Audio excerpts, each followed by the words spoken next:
I'm realizing my brain just becomes more and more cooked, and at the end of the day, I'll get in bed and I'll go, who did I interview today? It just starts to run together. I can look though. Well, while you're looking, I'm gonna mention something to George. George, I saw this morning there were a bunch of tweets about Clarence Thomas's wife, because you had mentioned Pechenik, and apparently Clarence Thomas's wife. Again, this is the way it's been reported. I haven't fact checked it. Was sending White House chief of staff tweets about Pechenik's stories about how there were watermarks on ballots, and so she was basically the net was that she was quoting Pechenik, the stuff that Pechenik was talking on InfoWars about, to the White House. So this is the Supreme Court Justice's wife sending texts about that. And I thought, wow, InfoWars really has a reach, doesn't it? Well, I guess I'd call that, priming the pump or breadcrumbing or whatever. But there's a cadre, you work with Steve Bannon quite a bit. I met him once. Right.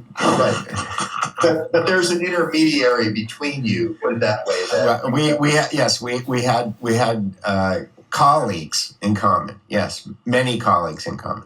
Yeah, and so you know that they want to grab the agenda. They want to grab the views. Alex is the same way.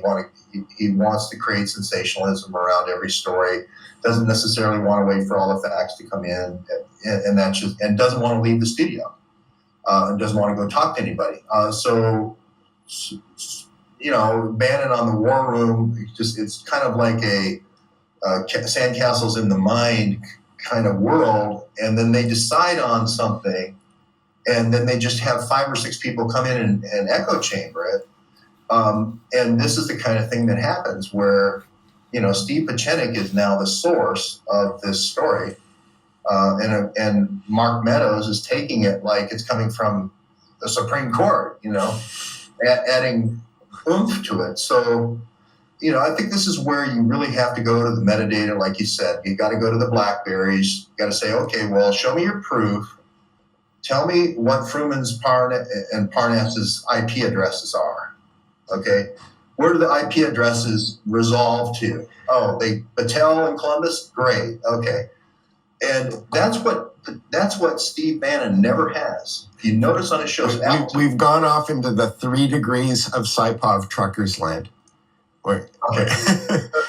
George, I didn't mean to go on a diatribe against Bannon, but I'm just saying that. No, it's not. It's not even that. It's that if people haven't been following you for 5 years, they have no idea what you're talking about. I'm just saying this: if you're going to say something about somebody and saying they have a top secret clearance from Battelle Laboratories, okay, for instance, which allows you to deal with chemical weapons and transport them around the world, okay. Okay, and who would that be? Lev Parnass and Igor Fruman. Okay. Show me, high octane speculation, show me the IP addresses. Show me that they have an IP address where they have done communications at Battelle Labs in Columbus. Because until you do, it's speculation. It's high octane speculation. Right, exactly. So, and pushed these IP addresses many times. Right, and so if somebody wanted to corroborate you on the IP addresses, how would they do that? Well, you can take any IP address, the quad notation, and just do a who is. Sure, no, I understand that, but are they coming off of the headers of the emails? Where are those IP addresses coming from? They're coming from things called a skip trace. And when you do a lot of times when you do a court case or whatever, and you're trying to find secret bank accounts, or you're trying to find secret devices, when the drug dealers have 4 different devices, you want to see how they're associated with the person. You order up a skip trace. And I have a person who does those skip traces. And you'd be surprised on how many false narratives get blown away once you have the skip traces, because then you know that, hey, this guy is here, here, and here. And they're in China before the breakout of coronavirus. These are the guys who work with Colin Wayski and work with Peter Strzok and Schiff. So you bring up some an interesting point too that I think that I didn't really understand until it was on a podcast, by the way, by Neil Strauss. Neil Strauss is a guy, a Rolling Stone reporter. He wrote a great book called The Game about pickup artists. That if you want to really understand hypnosis, pickup artists are practical hypnotists, and that book is actually a really good book on hypnotism. But Neil Strauss does a podcast called To Live and Die in LA, where he talks about the amount of metadata that is available to private investigators if you actually just go and hire the services. That is, there's all kinds of things that we assume that only the police can get, that only investigators can get. But there's all kinds of companies out there that have taken advantage of the fact that when you click that end user license agreement, whenever you install a piece of software on your phone that you don't read, that you're basically giving access to that data to all these third-party services that will allow third parties to be able to track you. So forget Google and Facebook tracking you. Anybody can track you, right? If they know which service to go to and to license that stuff. So this is, I assume that this is a similar type of service that you're talking about. Yeah, it is. And somebody said, what about burner phones? Well, there's a little bit of a problem with the burner phone because you can't just get a phone off the shelf. Let's say I'm going to run chemical weapons or biological weapons to Ukraine, okay, out of Fort Detrick. My name's Webb Parnas.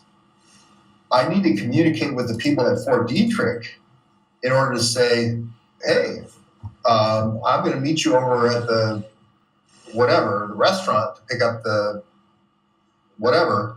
I need to communicate with you on an encrypted device. This isn't really high-octane speculation. You can limit it. I'm protecting the channel, George. Okay. But I'm just saying, you have to go clickety-click, bingity, bing, bing, in order to make that meeting happen. The same thing's true on the other end. When you get off the airplane, you got to go bingity, bing, bing, bing. Now, if you were to do in plain text, hey, I've got the vial of anthrax with me, you're going to get picked up by the services, and that's how these things work, right? But you can't go get a burner phone because you need to download the software and it needs to be sent to you that enables you to talk to the private encrypted network. That's the problem. That's where this latest story that came out about this guy Maxey that's doing this analysis in Switzerland. I don't know if I trust it or not, but he's saying that these programs that Hunter Biden had opcodes to Department of Defense opcodes, it's been around 20 years.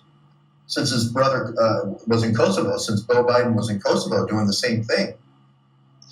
20 years, so you can't use a burner phone, right? So that's probably the biggest story that's hitting right now, this Maxey thing. There's ban-ins in there, so I'm cautious. You can also buy cellular pings, also, even if they're so. If you want to pick a geolocation, let's say you want to pick an airport, or you want to pick a bioweapons lab, the parking lot of a bioweapons lab, you can go to different companies and say, I want to buy all of the pings from all of the phones that have been in this bioweapons lab from this period of time to this period of time, right? And then you don't get an ID. You don't get this is George Webb's phone or this is Addy's phone. You get all of these anonymized numbers, but you can actually take those anonymized numbers and then you can request ping histories for those anonymized numbers. And it's a funny thing about those anonymized numbers is that they all wind up, almost all of these things in the world wind up in the same place every night at between 9 and 12 o'clock. And they're there until from 7 to 9 the next morning. And so these things actually, they have a home. They know where they live. It has an address. And once you have the address for the unique ID number, then you pretty much know whose phone it is. And the FBI, somebody mentioned in the comments, they do that with the Stingrays, mobily now or remotely. They can do on the move, thanks to this 1033 program where they give excess military equipment to police forces in the country, some $6 billion worth. so far. Right. Well, that's how that's where George Webb started, right? Because weren't they running stingrays on the mall? Yeah. One on the Senate building, one on the House building. Yeah, and then the pinging in Ohio. In Ohio, yeah. The pinging went on in Ohio. So, Tommy, what do you think of this crew here so far? How did you want to jump in here? Oh no, I'm just listening. I don't really know what's going on. I was just thinking. Did you see how Zelensky's going to go try to speak at the Oscars? And Sean Penn said that if Zelensky doesn't get to speak at the Oscars, that everyone should boycott the Oscars or something. I fucking hope Putin nukes the Oscars. I'm so sick of this world. I mean, God in heaven, if he doesn't speak at the Oscars, there's not a single goddamn thing that we can do nowadays that isn't about look how virtue-sick. It's not enough to change your profile picture to say Slava Ukraine. Now, if the president of Ukraine doesn't come speak at the Oscars, we're going to just... I hope Putin bulldozes Sean Penn. Well, but Sean Penn may be bulldozing the Oscars. I believe that last year was their lowest rating. Their lowest ratings. Good. We want better entertainment. We don't want the Oscars anymore. We want live stream invasions. So last year was their lowest Nielsen rating, I think, in history. And if Sean Penn and Zelensky have their way, maybe they'll beat last year's record. Let's just bury the thing. I hope they do. Well, I was told that there was a kid went by her. She's 21 now. She's in the university here at Sussex, and she went by her old grade school and she saw a Ukrainian flag above the grade school. She said, "I never saw a UK flag or an English flag over my school the whole time I went there, but now we have a Ukraine flag." I was in a bagel shop this morning, and they were selling cookies, and the cookies were colored in, like, the frosting was the colors of the Ukrainian flag, but it didn't explicitly say Ukraine anywhere on the packaging. I saw, but it's a local New York company. I thought that was a little creepy. The Ukraine cookies. I started nationalism and the defense of borders and the distribution of guns to civilians are all wonderful. It has nothing to do with the United States, right? If it's another country, send our men, send our blood, send our treasure, give them guns, and they're stunning and brave. God forbid you want to defend your own borders of your house. I started a gaming channel back in January just for shits and giggles. And I always kind of play around with like the hate speech rules on YouTube because I've been banned so many times. I now realize that on a thumbnail, I was playing this game last night, and one of the tools you have is some spray paint. And so I spray painted a swastika on the wall, but I did it in the Ukrainian colors. YouTube won't take it down because it's technically the Azov Battalion. So that's stunning and brave. Is that Counter-Strike? No, it's a game I downloaded yesterday called Teardown. It's like a cool physics engine. You just like break shit and light it on fire. But I found a spray can. I noticed it was like gold and there's like blue. And I was like, well, fuck, I gotta show my support for Ukraine. So I did the Azov Battalion. And it's not a swastika. No, I'm standing with Ukraine because apparently that's sanctioned now. Sorry if I'm bringing some evil energy in here. No. Is Peter Duke a CS player? Peter Duke was a CS player. Peter Duke tried for several years, 20 years ago, in order to create Counter-Strike TV. And it's a long story. There's actually a video linked at the beginning of my game career on the lower right-hand corner of the Duke Report. It's a Raiders of the Lost Arcade, I think, about. But no, Counter-Strike is a great game. I love Counter-Strike. I haven't played for a long time. But I think it may be the greatest multiplayer online video game ever made. I like the old school version, though. I mean, I know CS:GO is like big now and people like it and the Steam stuff, but I like the pre-Steam Counter-Strike world. It was pretty great. We're getting into gamer jargon here. Let's talk about Sean Penn. Addy, why is he always in the place before humanity crisis breaks? Is he there to control the narrative away from the trafficking honeypots? And Peter made a really good observation a couple weeks ago now, I think, of all the interesting criminals that Sean Penn has just happened to meet. But he missed El Chapo, so I added that to the list as well. And then I tweeted, Sean Penn is a CIA agent, which just blew up as far as my tweets go. But does seem to be some sort of intelligence asset, Sean Penn. And he's Leo Penn's son. Sean is Chris, rest in peace, his brother, and then he's Michael Penn, who's a singer, is also his brother. Sean. Yeah, and their father was blacklisted, so he wasn't a writer, but he was a director, and so I think he did a couple of Star Trek episodes, but he had to kind of go underground, and I think that he was directing things without his own name. So Sean's got a lot of commie heritage. Yeah.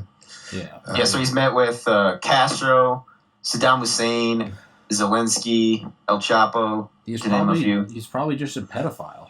He's probably Sean Penstein. I mean, do we know that Sean Penn wasn't involved with the synthesis of COVID-19?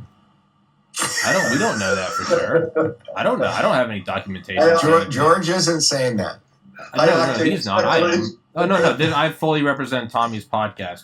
They're speculating. I'm not speculating. I'm spitting facts. It's cool. I've been banned from YouTube. I've been shut out of Polite Society. So there's no carrot for me to play by the rules of Polite Society. Sean Penn ran Jeffrey Epstein's island, and he's currently running a bioweapons lab there now. And we can prove it. No. Yeah, we can. So I was just talking to a guy earlier about Space Force. He's Brandon Weichert. He's like a space kind of like the space warfare landscape expert. He just briefed the U.S. Air Force the other day on some things, and we were talking about how odd it is that that Biden went over to Poland or wherever. And just when it seemed like Putin, hyper alpha male who said that the fall of the Soviet Union was the most disastrous thing in his life, and he's coming towards the end of his life, he now has a kind of way to save face because his blitzkrieg on Ukraine didn't work. And there's almost sort of an off-ramp, right? Zelensky saying, we're open to terms. Isn't it weird how Biden goes over there and starts telling the 82nd Airborne, when you get to Ukraine, this is what you'll see, and how Putin cannot remain in power? Doesn't that seem a little odd? Like, it kind of seems like the fire's turning into embers, and Biden goes over there and just dumps gasoline on it.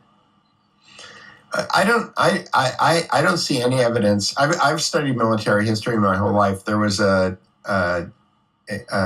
really good military piece that got posted on the Duke Report a couple of days ago. I've got to remember, at Anti-Empire, I think was the name of the website that posted it. I think Putin's gotten everything that he wants. The idea that the Russians are stalled or not getting what they want, I don't see that at all. This is definitely like not a World War II style, we're going to crush the whole government. This is a very tactical implementation of military force. And I think that they're trying to get rid of the Azov battalion, which is basically why Mariupol is surrounded. And the reports that I've seen are that the Azov battalion are the people who are not letting people leave, which is going to... That's what Nazis do. That's what Nazis do. Right? How dare you? They're stunning and brave. Slava Ukraine, Slava Azov. But it seems like the rest of the positions that the Russians have taken are incredibly tactical, and they're not trying to take the whole country. They're trying to basically shut down certain parts of the country while they negotiate, and it seems like they're doing it. It seems like they're doing that nominally. So. Could it be possible that Biden's going over and kind of like talking shit, whether he's doing it or whether it's at the advice of the military elite? Is he doing that because in many ways Russia going into Ukraine is a dry run for China? They can see how the world reacts, how the U.S. reacts militarily. And if I'm China right now, I'm looking at it as, hey, that's not that bad. It's a couple weeks of people changing their profile pictures, and then the leader eventually kind of capitulates and gives you pretty much what you wanted. Is the U.S. going in there now and banging the war drums? Hell yeah. And is he going down there and beating the war drums to say, no, you got to go completely back to Russia? Is that less about Russia and is it more about showing China that the United States isn't spineless and that we will go in there and, I don't know, risk thermonuclear war? I'm not for or against it. I'm just I'm just Yeah, no, kind of I understand. I mean, and again, George Webb was the one who taught me to look at the metadata, and so, I kind of look at the oil pipelines that are running through Ukraine. I look at the idea that the Rockefeller component of the New World Order has had a major investment in China and Russia for the last 100 years, and that you've got the Rothschild component of the New World Order that's heavily invested in NATO and the Atlanticists, as it were. And this to me, it kind of looks like a pissing contest between those two forces, using Putin and Biden basically as puppets in order to kind of put together what George refers to as a school play. It's a school play where lots of people are getting killed, things are getting blown up, but still the idea is to create media events in order to get social proof for the moves that you're going to make anyway. So I can see Putin being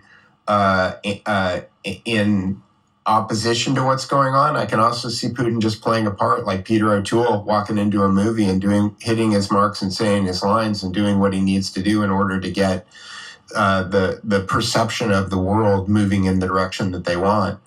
I don't know what is true though. Sure. But do you think he could be playing some like 4D chess? Could Putin be going along with it, but actually trying to put forward Russian interests?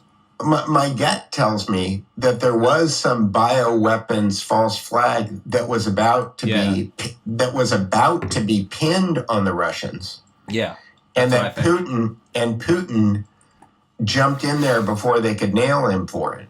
That's what I think. Yeah, and wrecked all their plans. That if I had to guess, that would be my guess.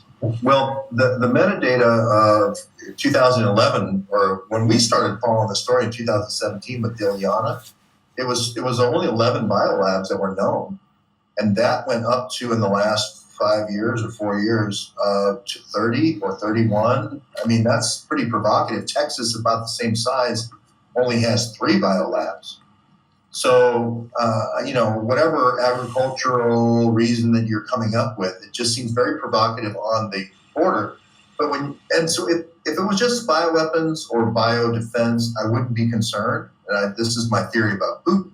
If it was just the Azov Brigade, I wouldn't be that concerned, because the Azov Brigade is much smaller than the Russian armies. But you put the force multiplier of bioweapons together in a cocktail with the Azov Brigade and Kolomoisky, now they can do some damage, like start pandemics.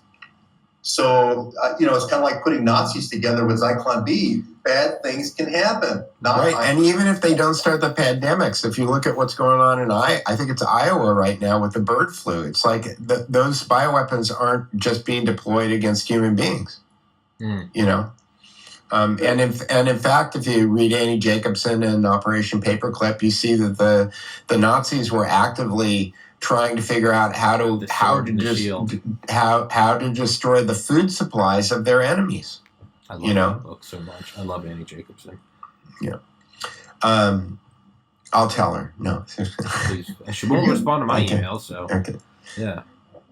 What I like about both Addy and Tommy, though, is they send the email.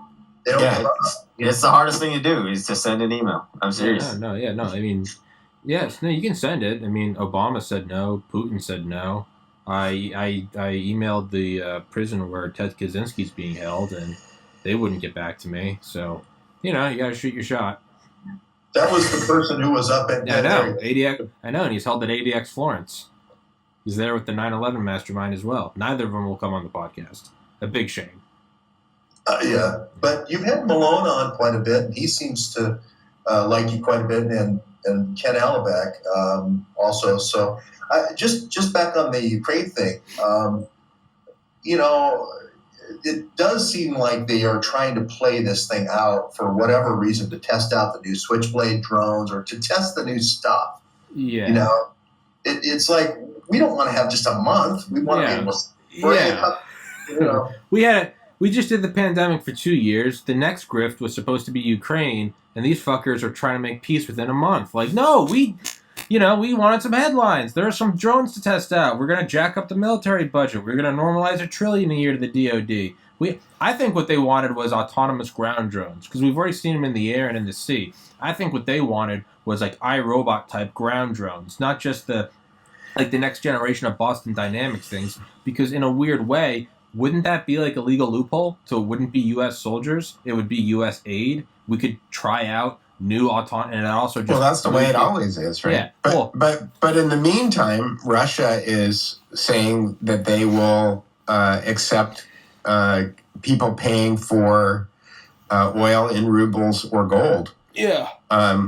Which is what Gaddafi was trying to get away with. But before we freed him.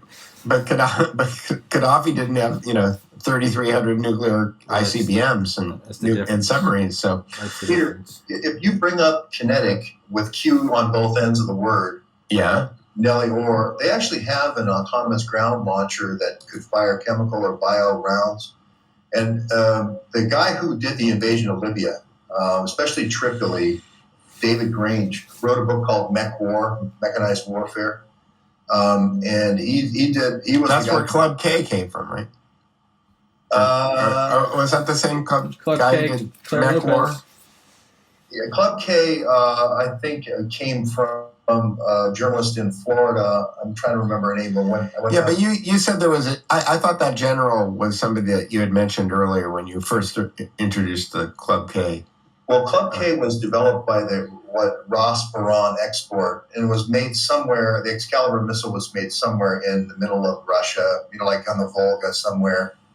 And then their export company is called Ross Baran Export. So that's where the Club K, Anyway, I'm sorry. I you were saying Q something? Kinetic. Kinetic is like QINETQ. But Nelly Orr. Anyway, these things were tested at the Redstone Arsenal. And again, I got Fruman and Parnas there, to Tommy's point. I don't need a lot of Azov Brigade. I want to test out all my new mech crap. This is new mech warfare. This is the way we don't really need to do any political operations to get anybody on our side. All we need is an enemy to fire at. Yeah. That's what I'm saying. It's a complete sandbox to go try out a whole bunch of new DARPA weaponry. Like, we just did 2 years of DARPA weaponry, and now they want to try the new stuff, the iRobots, the Boston Dynamics dogs. Wouldn't technically be American troops. It could just be, just slap a Ukrainian flag on it, and we can get some good R&D over there, and we can cover it up as humanitarian aid. Wouldn't even be included in the DoD budget. This switchback drone is interesting because it flies around as an autonomous vehicle, and it's got a dwell time, and then it can turn into the missile when it finds a target. I think that's how all these troop carriers and tanks are getting hit. The Russians are like, whoa, we have complete air dominance. They can't put a helicopter in the sky. They can't put a plane in the sky. How the hell are we getting hit behind enemy lines? I think that, and you can fly these things remotely through satellite, so somebody can be there video gaming in Creech Air Force Base in Nevada doing this stuff. It could be Imran Awan over there, high octane speculation, hitting the red button. You mentioned Parnas, George.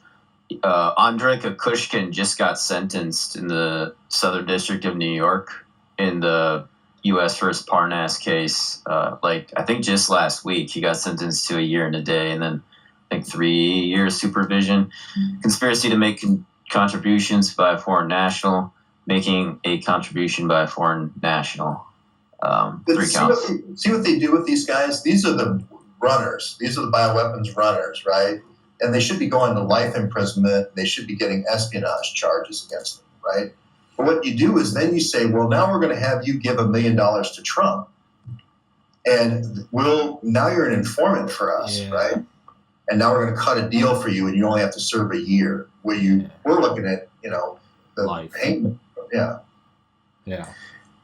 And Fruman had the same deal, 1 year deal. And it was 1 year and a day as well, I think, And Parnas about the same. And both of their IP addresses go to I'm not saying they go to the kinetic shack, the kinetic ground autonomous vehicle shack at Redstone Arsenal, but they do go to Redstone Arsenal.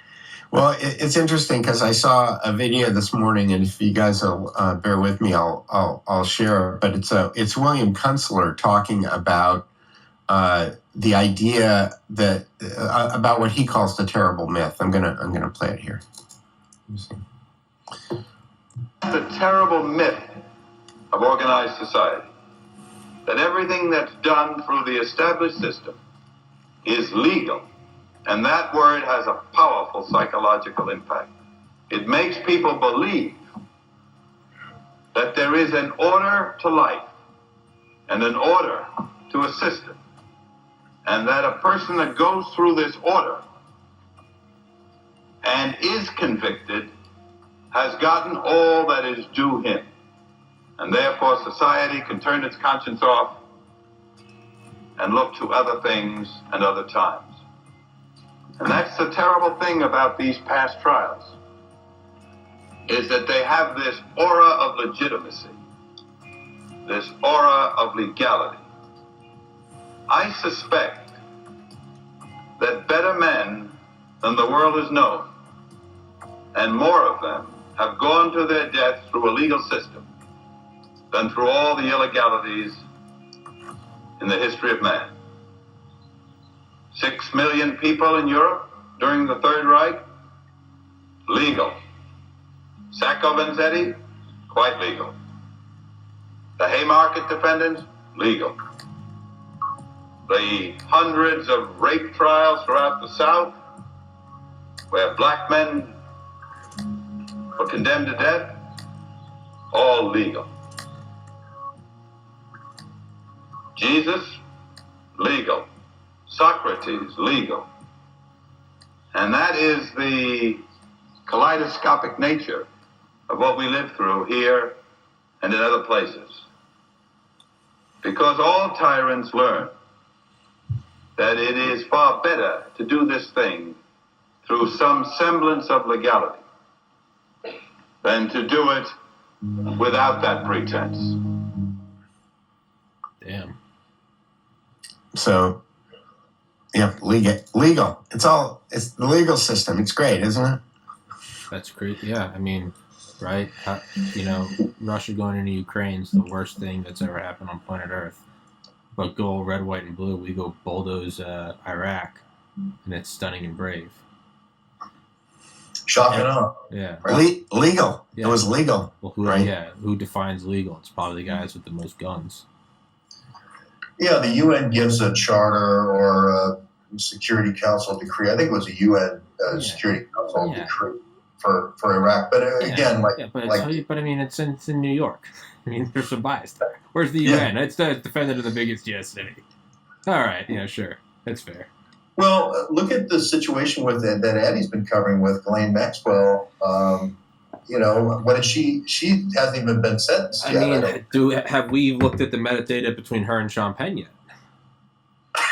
That should be done. That should be done. See, Addy knows he sees what I'm putting down. He's picking up what I'm putting down. He knows. They have ties to celebrity for sure. That was the difference between, I think, her and Jeff Epstein. Is Jeff Epstein didn't really have any family at all or anybody. He's alone, right? He's like a lone wolf. Yeah, I interviewed the author of Dr. Barry Levine, the author of The Spider, all about the Epstein trial and kind of who he was. And that was like a weird thing about him, is just kind of how much of a loner he was. Which begs the question then, was he intelligent? And if he was intelligence, was he intelligence from the ground up? Or was he just a real freak who was later co-opted by intelligence? But, yeah, man, I don't know. I feel like that got buttoned up a little too quick. We're allowed to dance around the periphery of things. There's allowed to be an Overton window about, where did COVID come from? Ooh, did Russia really have a reason to go into Ukraine? But you get into that dark black hole nexus of how you actually project power on the world. Not nuclear weapons, not cybersecurity, but compromising information or compromising video of world leaders, military officials, and business leaders. That's the one you can't get close to. Right, and I was criticizing somebody on Twitter this week. There's a lot of people who I'm probably philosophically aligned with. What I think is interesting about the Kunstler thing is that Kunstler is classically a leftist, right? I've had him on twice. You know, you have. Yeah, Okay. like in the past month. Yeah. Interesting. So, well, tell us about that. Oh no, he's a cool cat. He's smarter than me. He just kind of talks. It's great. He just talks the whole time. He's. I don't mean that in a disparaging way. He's absolutely brilliant. The dude has his shit buttoned up. But yeah, no, I wouldn't even. I don't really. Me personally, I don't get the vibe that he's leftist or right. I think he's very. I think he has his views, and I think any labels put on it is perhaps us putting labels. Sorry, I interrupted. Yeah, no, and that's you're kind of making my points. You're stealing my thunder a little bit. But there was a guy. There's a guy who I follow on Twitter, and I don't actually even remember his name right now. And again, people like to criticize opposing opinions by categorizing them as unintelligent or stupid, or they leave all of the different heuristics off the table. So in the and I've talked about this on ad nauseum on this show, is that the way the intelligence agencies work is that they use money, they use ideology, they use compromise and coercion, they use ego and energy, and they use family connections in order to manipulate people into going into the direction or doing the things that they want them to do. So whenever somebody whenever it gets attributed to somebody's lack of intelligence, like I don't think that Eric Garcetti or Gavin Newsom or even Kamala Harris, I don't think any of them are stupid. Not at all. Like they're not stupid. Not at all. They may say stupid things some once in a while because you don't have the context of whatever their frame is. Okay, but they're not stupid people, and so it kind of does your own cause a disservice to assume or to point out that the people that you're opposed to are they don't have intelligence, or that they don't know what they're doing, because that doesn't solve any problem, right? That doesn't get to the meat of whatever it is that you're trying to do. Yeah. So yes, and what I've found is that the closer that people get to the truth, that is trying to figure out what is actually happening, those labels kind of like fall by the wayside. They don't really mean anything anymore. I consider myself an American. What does that mean? I believe in life, liberty, the pursuit of happiness. All men are created equal, and the furniture that goes with that. But the whole left, right, conservative, liberal, dog whistle stuff, none of that makes any sense to me anymore. Yeah, the idea that any of these people are stupid to me is like the most infuriating thing. When people are like, "Can you believe how stupid Anthony Fauci is?" Hey, he's a demon. You don't get to that. You don't get an MD being stupid. You don't get to that position being stupid. Hitler wasn't stupid. He was evil. Stalin is not stupid. Xi Jinping. Oh, how stupid are they putting 2 million Uyghurs in concentration? They're not stupid. JFK was a philandering drug addict. You don't get to that position by being stupid. Donald Trump. Hey, he's stupid. Donald Trump had toilet paper on his shoe walking up to Air Force One. That's not stupid, because the news covered that day instead of covering the other news story of that day, how he sold $10 billion of weapons to Saudi Arabia.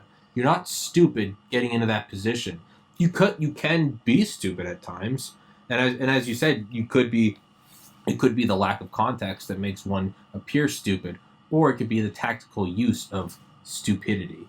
But man, it's the idea that any of these people are stupid is, and not only that. What does that say about you? This stupid guy is ruining the world. How come? Then if you're why are you saying that? Are you controlled opposition? Well, no, not only that. Not only that. Are you incompetent to fight the stupid guy? That just makes you retarded. That's my logic. He's stupid. Well, then do something about it. I can't. He's smarter than me. Not only, hell yeah. Sorry about that. Jordan. I totally agree, and it's infuriating to me. And this is why my response back to this guy was I gave him the rubric. Yeah. I said, why are you associating a lack of intelligence with malice? Here's the rubric that the intelligence agencies use, and I put the rubric on there. Yeah. I've got it as a macro on my computer. If I type in capital MICE plus F, it just spells it out because I'm repeating it constantly all the time. That's Peter Strzok's, monogram on his shirt, mice, and then the silent F, you can't talk about the family. But, Kunstler is interesting because he married Margaret Ratner, I believe, I thought Kunstler was dead for some reason. Yeah, I thought he was too. No, he's 73. Because Margaret Ratner then went on. Maybe I interviewed a different Kunstler. I think you did. Oh. Because the one that did I remember the Chicago 7 with Abby Hoffman and all those guys, and I thought Kunstler was the guy. Let me check. Let me make sure I'm not talking bullshit. Oh yeah, I interviewed George Washington. It's another Washington. I was feeling pretty dumb there. No, that's my fault. Then James Howard Kunstler. Oh, okay. Is that his son? I don't know. I think it is his son. Well, nonetheless, I can tell you about that one, not the other one. Well, tell us about that, and then we'll look up William. Well, I already told you about him, so. Okay. Where are you going to be at next week, George? What's your travel plans like? George is going to be in Kyiv.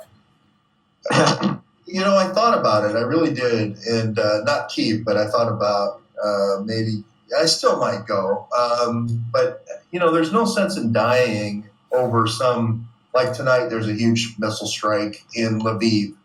It's hitting the NATO training bases, and where Azov has been getting these switchbacks. I believe they've been getting these high-tech switchback drones, high-octane speculation in Lviv. So, and I've been saying that for a while. Anyway, supposedly... Yeah, not him. Yeah, they got hit. But the point is who wants to die in one thing like that, and then you're done reporting? Wait. So maybe you have a day where you say, well, here's where the NATO guys are. Here's where the switchbacks are coming in. They all say Turkey and NATO. And George, you've come a long way from asking them to hit you in the middle of the forehead.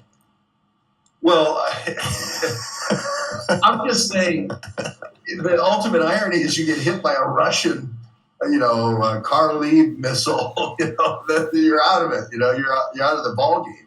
I mean, no one is trying to kill you. If I get killed, I want somebody be trying to kill me, Right, exactly, yeah. Important distinction to make. Are they allowing people into the country? Like, would that even be feasible? Yeah, if you go in as a humanitarian cover, and you can go in as a volunteer, I think. And I've looked into it, and it's a little dicey, though, because if anybody rats you out, sees you, and then they say, oh, he's a spy for Putin, then you get killed that day. So it's not a big return. Well, and people think you're a spy now. I know. It's like I have people who will rat me out right now to get me killed. No problem. I don't think you're doing a good job if somebody doesn't accuse you of being at least 2 or 3 different intelligence agencies at this point. That's right. Well, I want to go back to Kunstler for just 1 second. Okay. Because Margaret Ratner, I saw her at the trial, at the Roger Stone trial. And she had married Kunstler, which is the #1 civil rights attorney, right? I think it was Abby Hoffman and all those guys up at the Chicago 7, right? And then she turned around and married Bruce Ratner, who then ended up dying during the whole Russiagate thing, when they were offering the emails to Julian Assange. And Ratner, I think, was the one who was saying, hey, Julian, it's not who you think it is. It's the FBI offering you the emails. It's not an independent source. They were trying to fool Assange into thinking that the DNC emails were from Seth Rich. And isn't that how Roger got in trouble too? With Congress, with lying to Congress, because he was talking. Who was? Adam Schiff brought him in front of the House Intelligence Committee and said that his testimony didn't agree with the testimony. And who was the radio DJ that he was? Oh, I'm thinking of. He was his lawyer, Parker. I'm thinking of Bubba the Love. It had to do with Hulk Hogan and Kunstler. They were all. I don't know. Maybe I'm confusing things. It's the. I think you're thinking the Hulk Hogan case would be the Peter Thiel. Well, there was Bubba the Love Sponge. Okay. Yeah. No idea. No. Okay. I'm sorry. I'm riffing. I'm trying to put 2 things together. No, there. Bubba the Love Sponge. No. Roger Stone had a fight with somebody. He didn't like the way he took care of his dog. What was that? Who was that guy? Randy Credico. Randy Credico. Randy Credico. And Randy Credico was telling Kunstler's wife was a go-between between Randy Credico and Julian Assange. No. And Roger Stone. Okay. I'm probably remembering this wrong. So you can put up the high speculation, high octane speculation. Okay. Randy Credico was talking to Kunstler's wife. Kunstler's wife was talking to Assange. Roger Stone was acting as if he had a direct contact to Assange, but he didn't actually have the direct contact to Assange, and he lied about it in Congress. Isn't that the way it went down? Something like that? Yeah, I think the thing was that Bruce Ratner was the counsel for WikiLeaks in the United States, and the James Jones or John Jones was the guy in England, here in London. They both died in the middle of this, and Trevor McFadden, who was the guy who ran the kind of the school, the kind of like what we have at Neighborhood News in Michigan, where the school for journalists kind of thing here in London. So, and did he die? Yeah. A week before the election. Right. That's when Braverman made the run for the Russian embassy because he thought he was next. But and then all of the Secure Drop guys died too, right? Or Aaron Schwartz and Aaron Schwartz killed himself supposedly. Suicided. Killed himself. Yeah. Well, Bradley Manning was kind of connected a little bit to the Secure Drop guys. I can't remember the guy who did the James, who they supposedly had a relationship. Weren't there 3 guys who did Secure Drop, and 2 of them died, and one of them turned out to be an FBI informant? That's how it always is. Bradley Manning adapted with the times. He didn't try to fight the machine head on. He just cut his genitals off, and he was welcomed as a hero. That's called adaptation. That's called reading the room. Speaking of that, I went out to Wales. George, I'm sorry if you're embarrassed to have brought me along today. No. You're making me laugh hard now. You had a lot of humor. So I went out to Connor Barracks, okay, and I was on the train out there. But I thought I'll first stop and talk to one of the greats, Johnny Venmore, right? And so I stopped in Cardiff, and we had been communicating a little bit. So I thought, hey, maybe I'll be able to hook up with Johnny. Well, somebody told him I was Mossad, I guess, and somebody else said I, had that one thing with Hopsiger, and where I was covering what Hopsiger was saying about mint press and this Muhawesh, which was really kind of threw a little shade on Whitney Webb, and not really. I think Whitney Webb is fantastic. I think Johnny Venmore is fantastic. They work together on a lot of articles. And this is the type of thing where the machine is smart. They throw shade to keep people not working together. She wrote a great article on this Wellcome Trust, which Johnny helped consult on, that I just read. Just fantastic about all the kind of weird transhumanist things that Wellcome Trust is getting into with this Wellcome Trust Leap. So, Whitney, if you're out there, love you. I fantastically support you. Keep doing the great things you're doing. I just was wondering why Muhawesh was getting all this money for Iranian reconstruction. And Johnny, if you're out there in Cardiff, next time, mate, I'll shout you a pint down there at Mermaid Key. If people are getting canceled, this is completely 180, but if people are getting canceled like retroactively for tweets they made like a decade ago, could you what would be the opposite of cancel? Could we like champion retroactively? Well, that's what I've been working on. Well, I'm thinking about like the truckers who allegedly had swastikas. Could they have just been preemptively supporting the Azov Battalion and standing against Putin? Could Trump and the Charlottesville Nazis have actually been years ahead of progressiveness? Dude, you're good. Was Hitler the fucking standing with Ukraine? We don't know this. Sorry, I'm just trying to think outside the box. We don't know this, but here's what I do. But here's what I do know. I do know that people get canceled, all left, right, and center every day, and I'm trying to aggregate all the people who are getting canceled. Okay. So I don't know what kind of RSS feed you've got, but if you've got an RSS feed, I'm pulling all of this stuff together on the Duke Report. Oh, absolutely, yeah. I got permanently banned for having on Dr. Peter McCullough. Sorry to interrupt you. Yeah, no. You're the kind of person that we're looking for. So, so to that end, you were talking about the good work that Whitney Webb is doing. There's another guy that I found just a couple of weeks ago, George, who's got an article on Unlimited Hangout this week. It's the featured story right now on the Duke Report. And the guy's name is Matthew Arrett, and he's a Canadian. And this guy has done some deep dives from the Canadian side that I have to get into his books. He's written books on this, but his contention is that all 8 of the American presidents that have been assassinated or died in office were attached to the same type of controversy. And he goes through the whole thing and lays it all out. So, and he does very detailed citations and deep dives.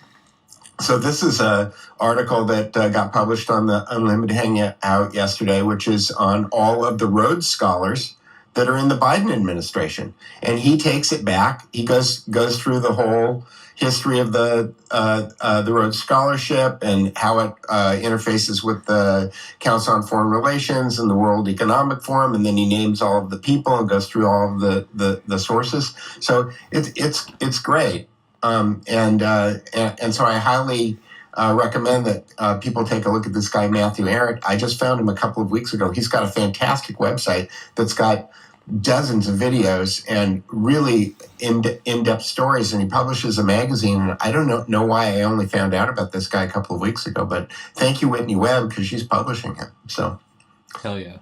So there it is. Yeah, that's great.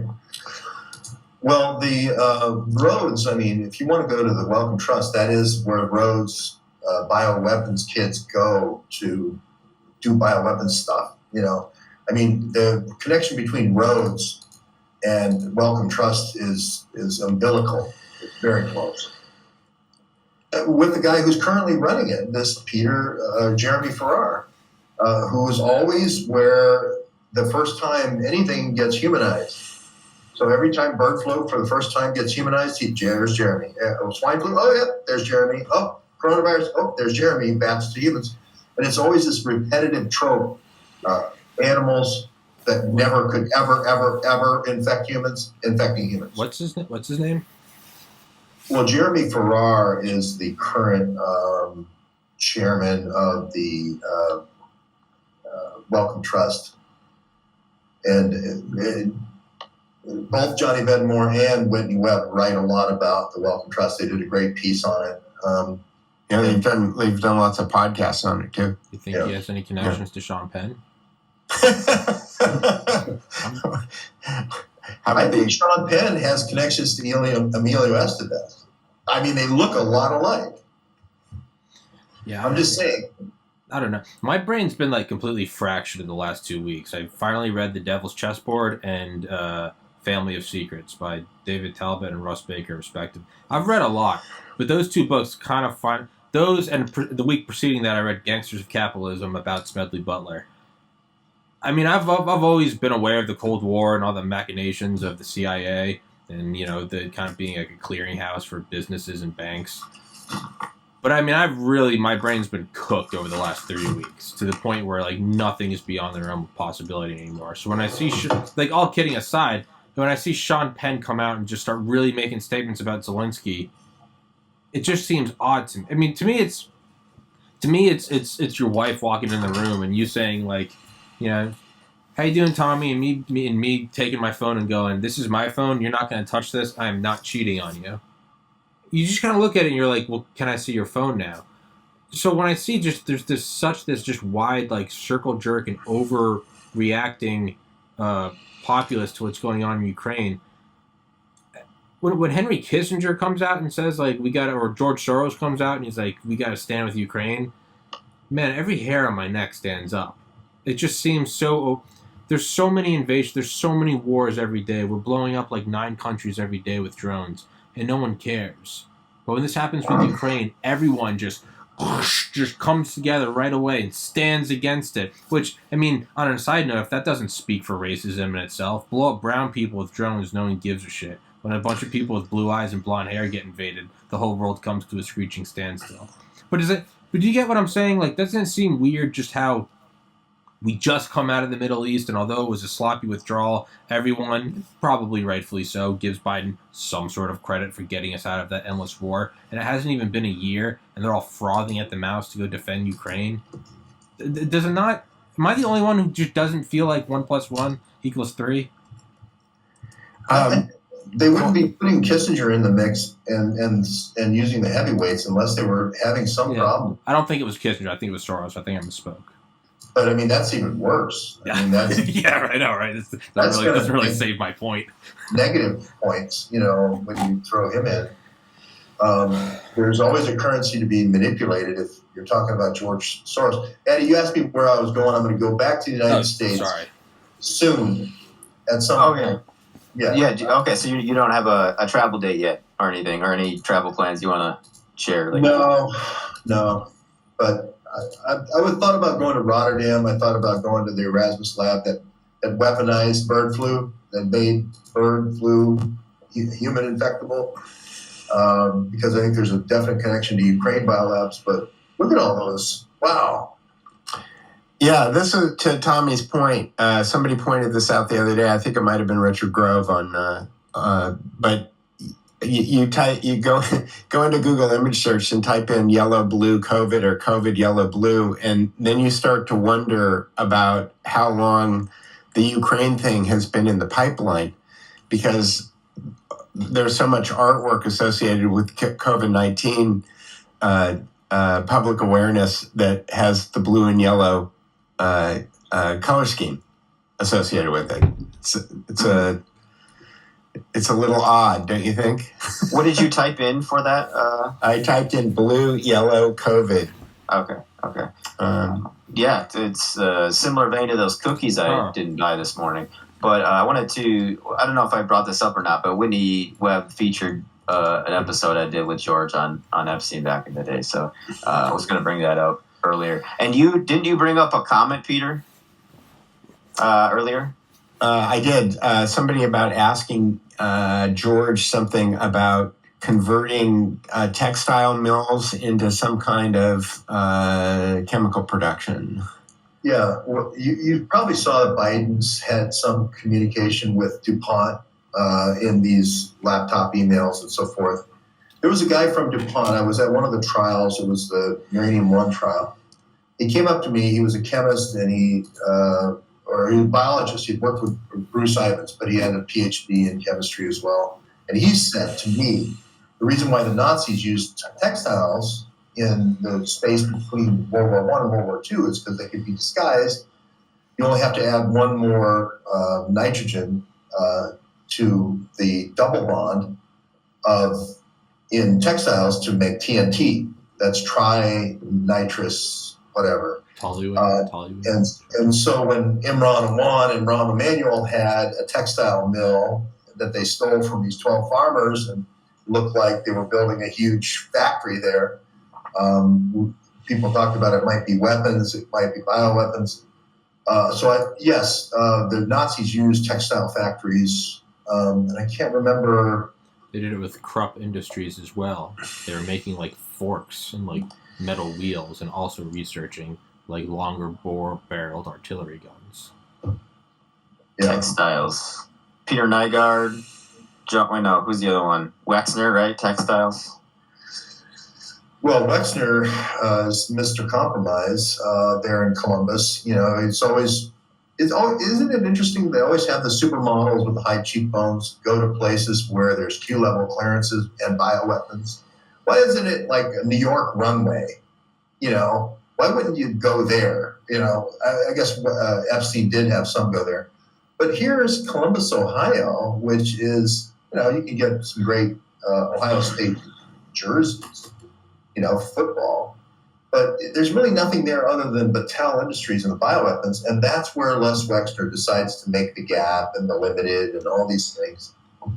And that's where Jeff Epstein has his warehouse there on the on the tarmac. So it's because of the Q level clearances there, I believe. High octane speculation. Do you think? Sorry, Mr. Duke. I was just going to say Q level clearances are energy security clearances, right? So nuclear. Yeah. And bio is with nukes. Okay. At Q level. Yeah.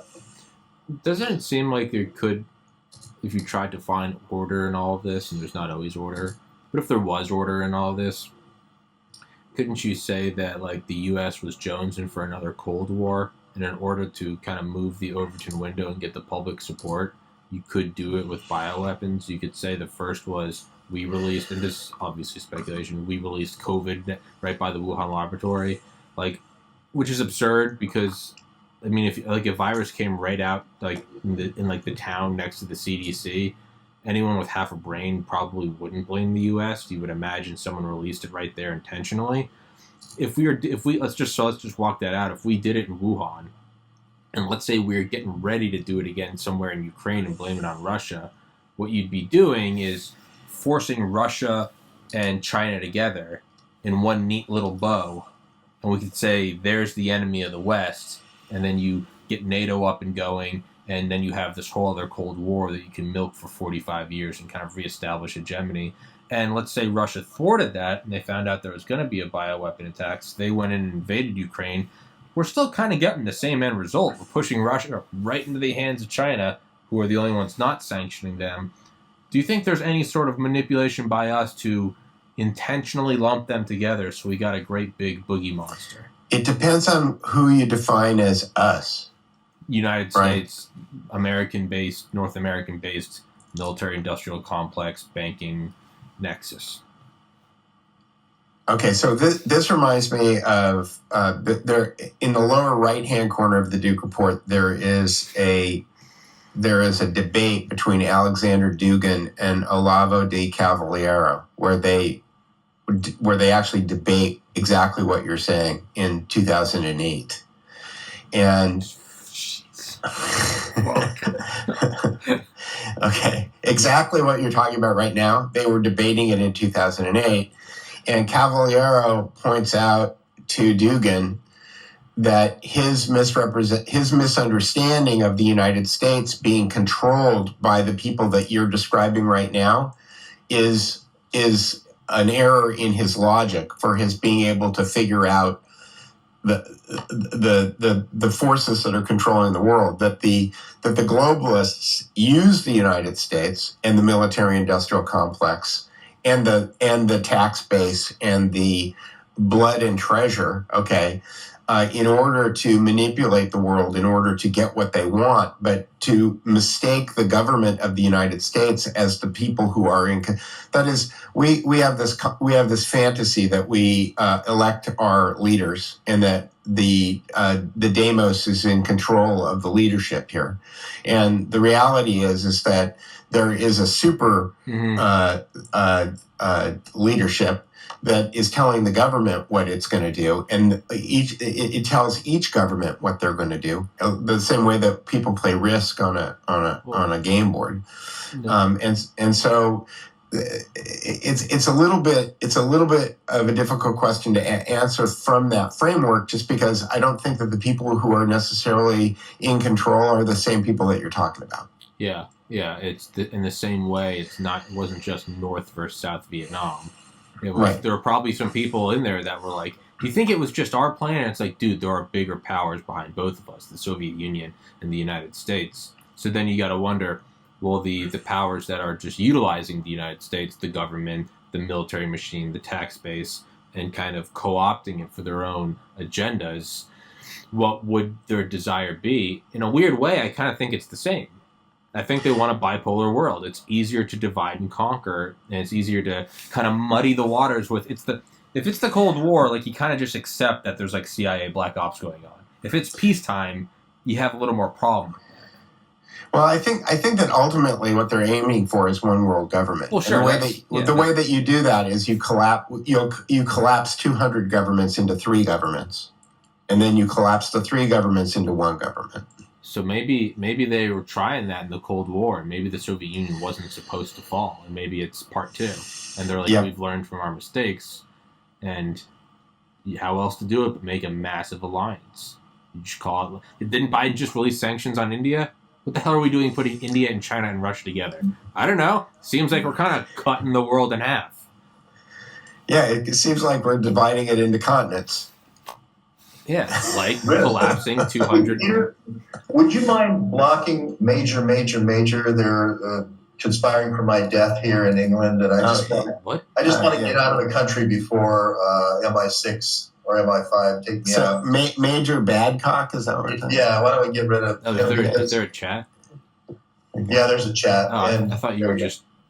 Yeah, he's gone. I thought George was just delusional. Like, Yeah, if if you you like like- Major, I was like, what? Yeah.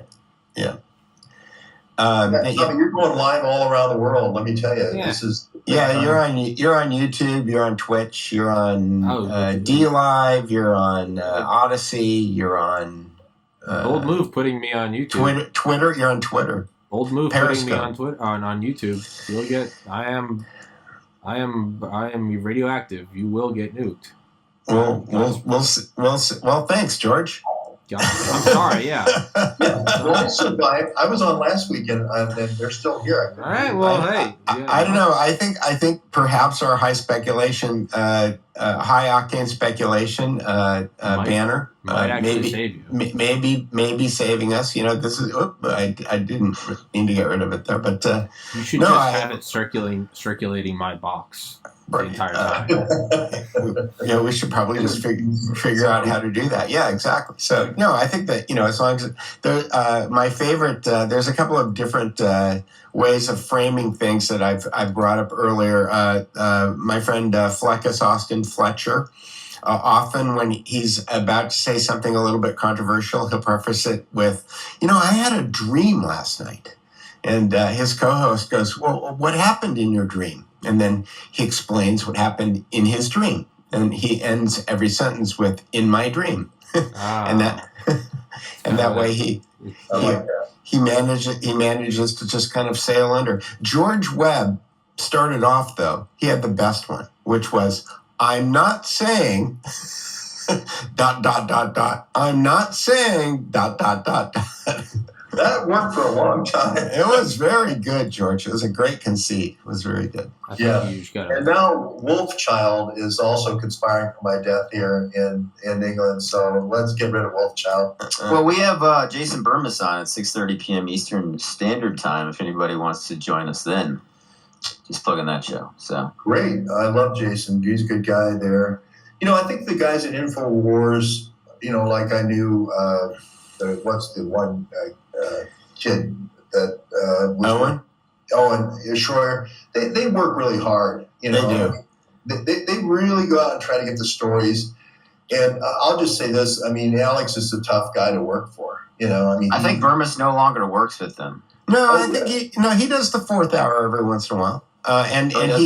He gets a lot of crap for it. Here's the thing. I don't know. I think about this a lot because I listen to I love David Knight. I think David Knight is great. Yeah. And David Knight has a lot of legitimate criticisms of Alex Jones, but Alex Jones fills a niche. That is, John O'Loughlin and I were going back and forth last night because I took Russell Brand. I took him off the Duke Report because there's too much weird stuff in his past. That the fact that he's saying everything that I want to hear this week. He's such a grifter.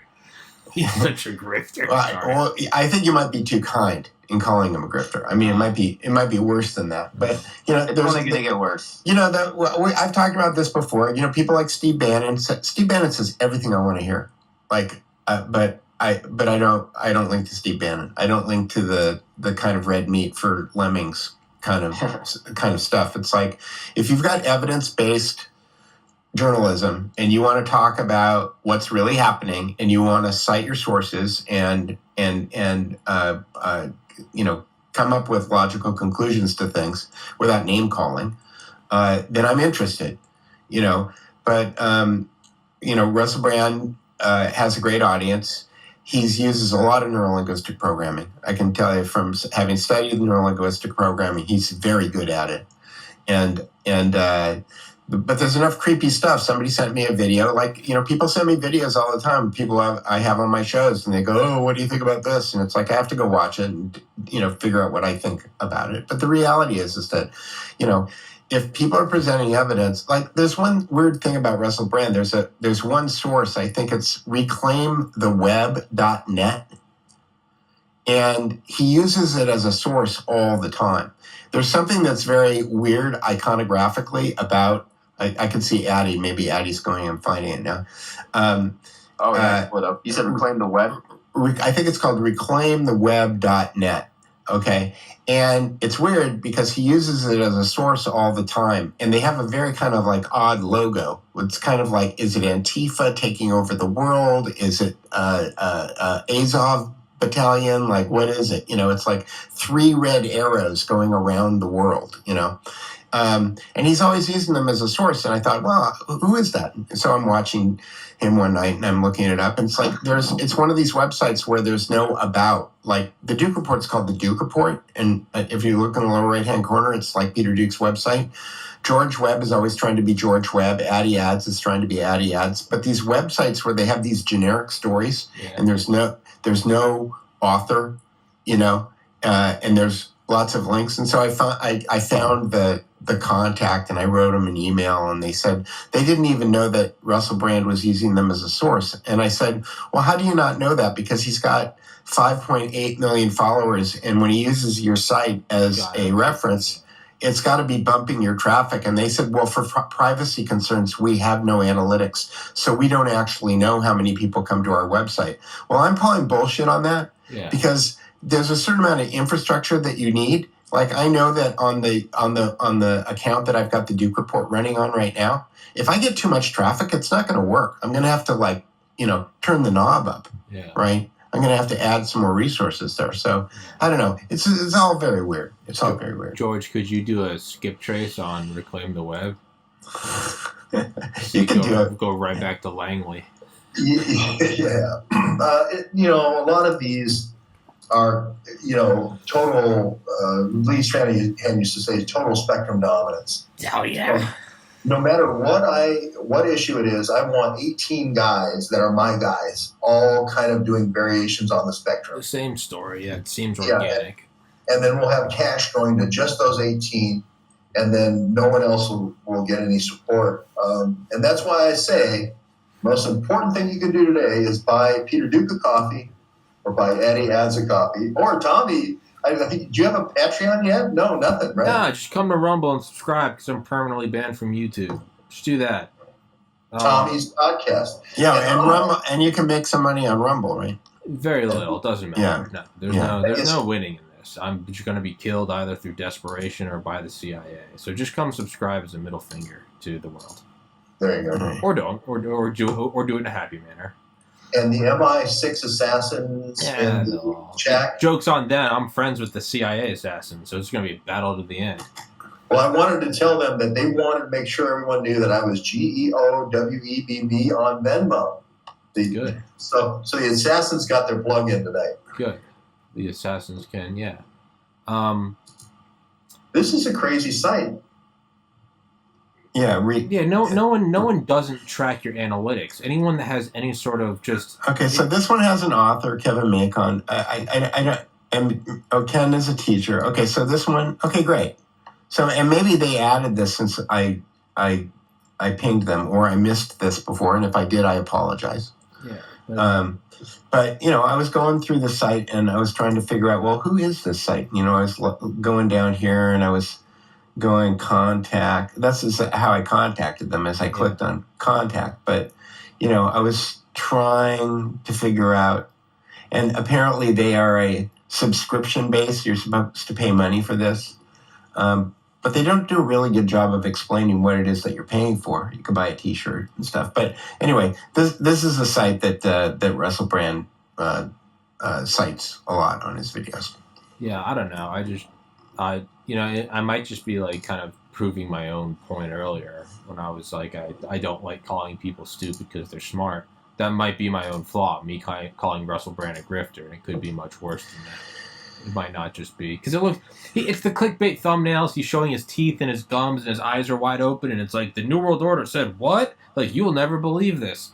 It's the same shit. It's nothing new. It's Pfizer depopulating the world. What does Klaus Schwab have planned for you? But then I have to look deeper, and that guy doesn't need a grift. That guy's made a ton of money. No, he doesn't. He doesn't need to grip. But if you do some background, I can send you some links and stuff. Like again, I take all of it with a grain of salt. Like I don't know what's true. But he did do a kids book on the Pied Piper of Hamelin. That's really creepy. It's a really creepy kids book. You should throw up the high octane speculation. We should put up high octane spec. Well, no, that's not a high octane. The kids book is not high octane speculation. But Russell Brand wrote that kid book on Epstein Island with Sean Penn. There you go. Well, if you read the book, it sure seems that way. I mean, I'm not saying that they did, but man, I'm saying that we don't have definitive evidence that they did. In your dream. Yes. in my dream, Yeah. I don't know. Well, Peter, just for you, I wrote a Substack today, about 40 pages, and so it should be up on your. Did it? Well, if you did, then it'll be there, so we can go look. Hang on I a want to second. make sure the RSS feed works, and I'm going to send Tommy your number if that's okay. I will. Okay. Hunter laptop revelations continue to corroborate George Webb's deep BlackBerry source. Yep. There we go. Okay, so let me know when you do that because generally what I will do is I will spend a couple of hours a day reading all the links because the links are always updating dynamically, right? So I'm going through the links. Addy, there's an ad here. I'll have to show you that the stop screen, share, Brave tab, Duke report. There we go. Addy posted a story. So I moved the news stories to the top. So Addy's story is at the top. So George posted a story. Let me know when you post it because just so that everybody knows what my strategy is on this. I spend a couple of hours a day. Carrie helps me because you can't read every story. Like there's a lot of stuff there, and we read as many stories as we can for 2 or 3 hours, and then we try to figure out which one we think should go on the top. Because that's the featured one. And then we make the art. And that's the major way that we're promoting the site right now is that I pick a story, I pimp the story on Twitter, Facebook, and LinkedIn. It's funny, I'm trolling LinkedIn. And then I look down the rows and I try to find out whoever has posted something new. Like Ice Age Farmer is up there now, but Christian at Ice Age Farmer, he publishes like once a week or once every 2 weeks. So like Mark Crispin Miller posts sometimes 3 or 4 times a day. So I try to keep the stuff up at the top of the page fresh. So the more you're posting, the more I'm going to push it up. And in one day when I get when I hit the big time and I can hire a software developer, I'll just make it so that the newest ones always pop to the top, which is the way that I'd like it to happen. So I post like 3 episodes a day, so technically I should supersede George, right? Technically. You do already, Tommy. Even if you just didn't want it. I also, Tommy, I wrote down Smedley Butler because I didn't know, I hadn't heard of that book before, but I'm also, I have a book section and I try to put down every book that is basically revisionist history or, the sources of all of the things that we are talking about. Because this is the only way that you find this stuff out. You don't get it by going to 8th grade history. It's like no. I started last year. I tried it. CIA's organized crime. I've interviewed him. Douglas Valentine. He has a lot of good CIA. He has the Phoenix program. But he's an interesting guy, Doug Valentine. Yeah, I screen capped the tweet he deleted this morning. yeah, Doug Valentine's a trip. I like talking to him. But I try to interview all these authors because I started last year where I listened to an audiobook a week because I realized that nothing that I was getting from the news mattered, and really no history that I learned at school mattered. So now I just every Monday I start a new audiobook and just listen to it at like 2x speed. Only nonfiction, only history, I've probably learned more in the last like 15 months than I have in the prior 30 years. Well, you can't ignore fiction, because once you understand that fiction is part of the plan, then you got to go back. You got to read H.G. Wells. You got to read, Aldous Huxley. Yeah. You got to read Orwell in a more critical way and try to figure out whether or not Orwell is actually criticizing the things that he's talking about, or he's programming it in. But anyway, on each one of the books, what I do is there'll be an Amazon link, and I don't love Amazon, but if you click on that link and you buy something, I'll make, I don't know, 10 cents or whatever it is that I make. But if there's a free version, or there's an audiobook version, or there's a script version, or there's a web archive version, or there's a PDF, and I found it, I link to it. Yeah. Every book. Okay. If somebody's done a video, then I will try to find a video about the book. And then if there's a Kindle version and there's a preview, then this thing will automatically have the Kindle version and the preview too. So I try to give people as much information about each book as possible and where to get it, so you don't have to go, grousing around for it. Any books that if I've got errors or omissions, let me know and I'll put them in. I'll look for that Smedley Butler book. What was the other book that you talked about reading this week? I was going to say there's two good Smedley Butler books, Gangsters of Capitalism and then Seizing the White House. The other ones were Devil's Chessboard by David Talbot, which I think is pretty old. Not pretty old, relatively old. I think I have that here. And Family of Secrets by Russ Baker. Oh, that's what I wanted to write down. Yeah, that one. Another one that really kind of melt your brain is a Poisoner in Chief. Yeah, I read that. Yeah, that one. That's on here. That one burned a hole. Yeah, that one burned a hole through my brain. All of Annie Jacobson stuff. Phenomena was really good. I actually had on the guys that she talked about in Phenomena. Dale Graff, the head of the CIA Stargate project. I try to interview all the people that I read. Right. You can't always get them all. So I got Amazon, I've got Scribd, I've got free web archive, and then videos, and then these are other books. These are other books in assassination, under assassination.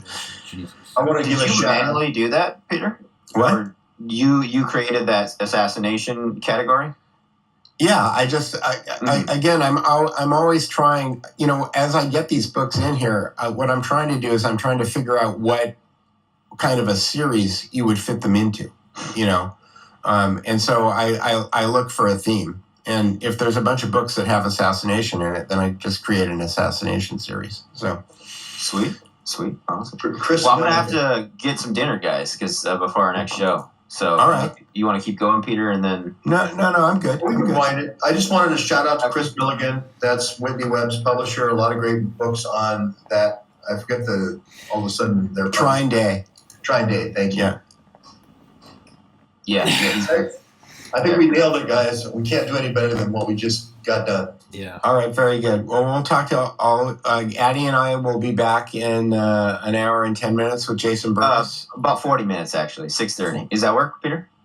Yeah, it works. Yeah. I just have to. I set the schedule for.